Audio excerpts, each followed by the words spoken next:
जो कि रमज़ान आने वाला है, आप सब जानते हैं कि इसके बारे में कुछ सवाल करते हैं। क्या रोज़ा सिर्फ खाने पीने से रखने का नाम है? जवाब नहीं,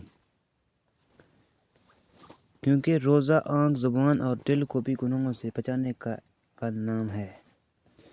दूसरा सवाल है कि अगर कोई भूल कर खा पी ले तो रोज़ा टूट जाता है? जवाब है इसका नहीं, गलत। वजाहत, अगर भूल कर खाया पिया तो रोज़ा कायम रहता है, टूट नहीं जाता। मतलब कि सवाल नंबर 3 है कि क्या गीबत करने से रोज़ा टूट जाता है? जवाब, गीबत से रोज़ा ज़ाया हो सकता है और सवाब कम हो जाते हैं, लेकिन रोज़ा टूटता नहीं है।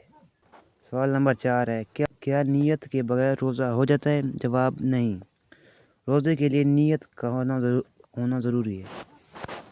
चैनल को सब्सक्राइब करना ना भूलें और लोगों तक शेयर कर दें सवाब की नीयत से।